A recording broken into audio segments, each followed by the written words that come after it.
Somebody once said that imitation is the highest form of flattery. And I think they got lucky enough to have somebody that was doing a really, really good job.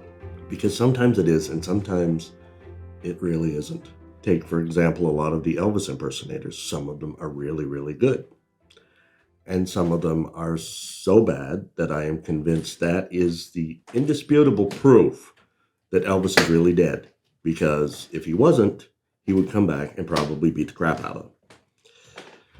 That being said, I always remember my mentors in wrestling tell me, pay attention to the wrestlers that you admired. What was it that you liked about them? What was it that got you to really root for them? Find that and cultivate that. And if you stop and think about what they're saying, they're not telling you to copy that. Find out what it was that worked. Find out what it was that connected you to them. Cultivate that. Copy that. But inevitably in wrestling, you knew that if somebody was getting a big push on television with either the WCW or the WWEF, you were going to see trash bag copies of that everywhere for every promotion for the next couple of years. Some of them were really good, some of them weren't. The really tragic thing was all of these people were just looking for the cheap way out. Even some of the ones that were really good and had a lot of potential and talent and could have stood on their own were just seeing themselves as a carbon copy of XYZ. And I noticed that with writers, especially ones that are getting started off just like me.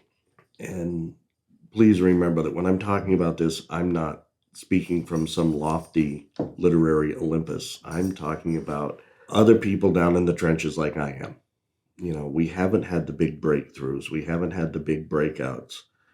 We're all trying to find our voice. And we're not just trying to find our voice, we're also trying to find our audience. The problem runs into when you're trying to find your audience and your voice so much that you model yourself after your favorite author. But you don't model, you just copy. Well, this is how so-and-so did it. This is how so-and-so did it. Myself, I like the classics.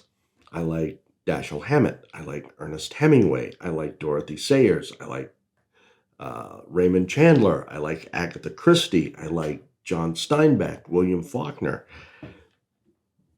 And I know that for the most part, if I was talking to the average reader, they might have heard of a few of them. So how is if I say I'm in that style, complete blank. But if I take what I learned in wrestling, find out what it is that I like about that writer, find out what I like about their work, their books and everything, and develop that. Then I'm starting to learn my own craft. I'm starting to find my own voice. I'm starting to establish myself. And invariably, people always try to qualify you as contrasted to these particular writers.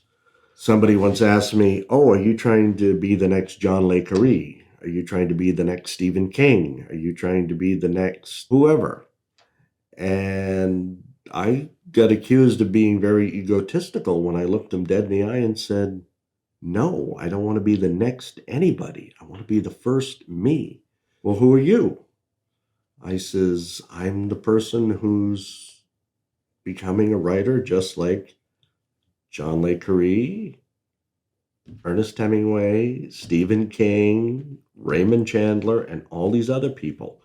They were not divinely ordained into this. They worked at it. They suffered for their art. They put in the sweat. They put in the effort, and they established themselves. That's what I want to do. And that should be what you want to do. Yes, be familiar with other authors in whatever genre you're working, in whatever style you're working. You like Westerns? Find popular Western writers, both modern and, classic. Zane Grey and Louis L'Amour. You can't go wrong with either of those. But who's the new one? Who's the one that's speaking now? How are they the same? How are they different? Mysteries. Raymond Chandler, Agatha Christie, Dorothy Sayers, Dashiell Hammett. Come on. Those are some of the literary greats as far as mystery goes. What about the new ones? Dennis Colombo, S.A. Massey, Walter Mosley. These are new and upcoming. James Lee Burke, another one of my new favorites. These are the ones that are taking the classics, but they have a modern voice. They're not copying the style. They are seeing what works. They are learning the basics that these other authors codify, solidify, exemplify, however you want to put it. There's a recipe and a formula that works. And obviously, if you want to make a chocolate chip cookie, you cannot make a chocolate chip cookie without chocolate chips. You can put anything else in there to make it your take or your interpretation of a chocolate chip cookie. But if there are no chocolate chips, it's not a chocolate chip cookie. So what they do is they see what works. They look at the ones that broke the ground, and then they say, this is how I'm going to do it. Always take a look. Find the ones that inspired you. Look at them closely. Figure out how you can inspire others. The next generation of readers, the next generation of writers. And in closing, I would caution you against making a mistake that a UFC fighter once made. I belong to a group called the Cauliflower Alley Club. It's a ring of friendship of boxers, wrestlers, stuntmen, and actors. It was started in the 1960s by Iron Mike Mazurki, a popular wrestler in the 30s and 40s, but also a big star in a lot of gangster movies and westerns from the 50s on. Well, at one of our reunions, somebody came walking up to Danny Hodge, who was, an Olympic trained wrestler. He was a fantastic amateur wrestler. He coached and did workshops for the U.S. Olympic wrestling team. He was also a boxer, and he was one of the sweetest, nicest men you could ever meet. And he always struck you as your favorite grandfather or your favorite uncle. And this one fellow came up and was so honored to meet him that he said, "Oh, Mr. Hodge, it's such an honor. Let me shake your hand. I perfected your blankety blank move." And Danny Hodge smiled, twinkling light blue eyes, soft-spoken voice. He was in his 70s. He reached out and he said, "Oh, young fella, let me shake your hand." And he dropped him to his knees with just a slight grip. Man was screaming in pain. Of course, we all come rushing in to see what's going on.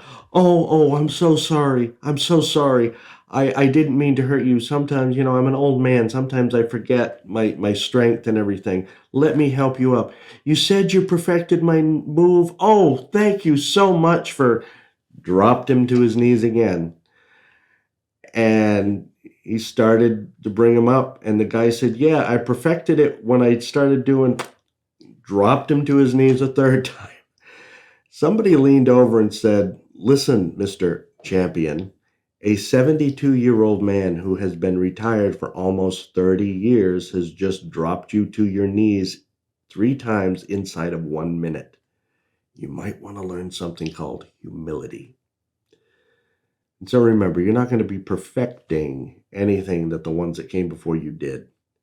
You're going to expand on it. You're going to make it your own. But remember, you aren't divinely appointed to this either. So draw your influence, take your inspiration, remain humble,